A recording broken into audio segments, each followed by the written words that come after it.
Hey guys, it's Mark from 7 Outdoors. Welcome back to another episode. This week we were talking about my unconventional muskie setups. I think the conventional muskie setup is probably some type of bucktail. So let's talk about a few rods I've got rigged up that I took out from Muskie Opener.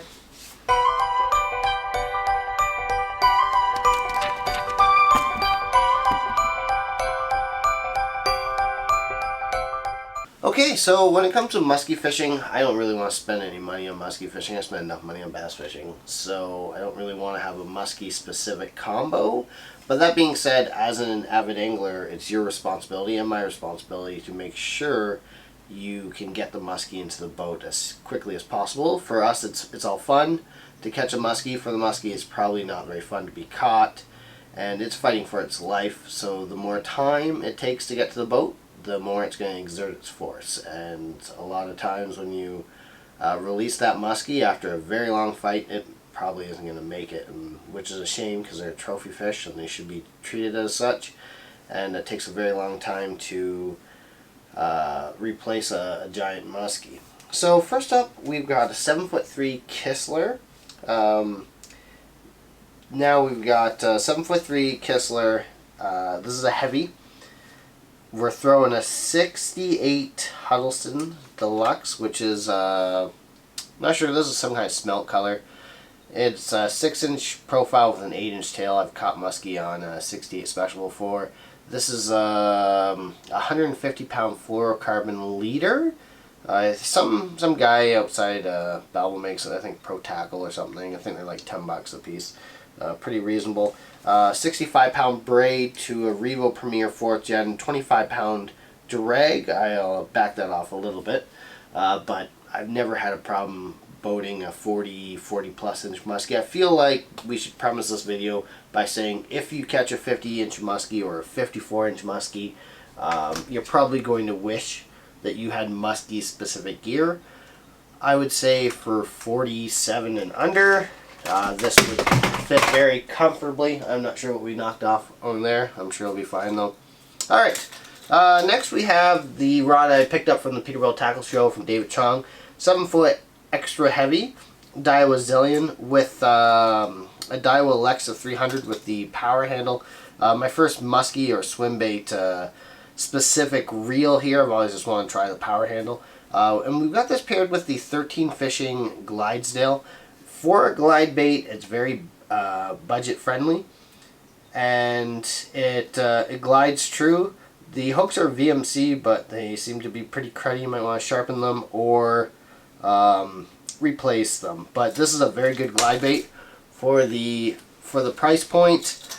7-foot extra heavy. This is probably the more higher end of weight category for lures I would throw for muskie.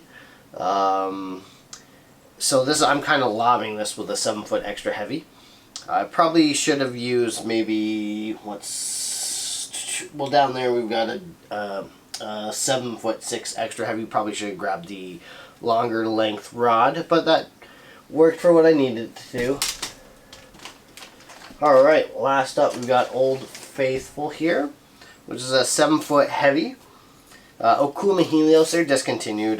Pretty good, cheap rod. I think I picked up for like $80. I think in their heyday they were probably like $200.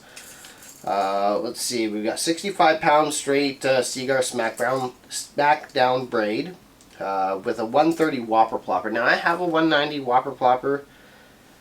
I prefer the 130 for everything. Maybe for bass, maybe 110, but 130 for muskie for sure, for how small this lure is. And I'm really loyal to River to Sea when it comes to whopper ploppers. I probably have about 10, and all of them are River to Sea. They got it right the first time. There's no need to try other brands. But that being said, for how small and light this lure is, it moves an insane amount of water. We have this paired with a 1st Gen Revo Rocket from Abu Garcia, and again it's got 25-pound braid. I backed that off a bit, but I've had no problem catching, I think I've got a 40-inch muskie on this exact combo.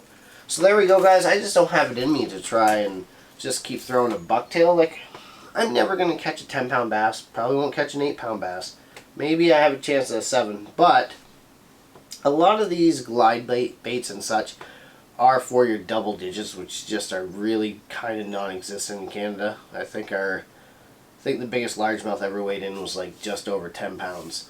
And 9s and 8s are pretty unheard of. But we don't have the larger bass, but we do have muskie. So, I mean, it's my chance to try out, the swim baits that people are trying down in Texas and whatnot.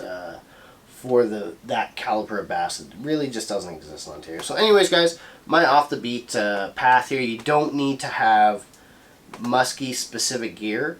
Just have your upper-end power bass fishing gear is what I use, and it works out fine for me. So thank you guys for watching, and take care.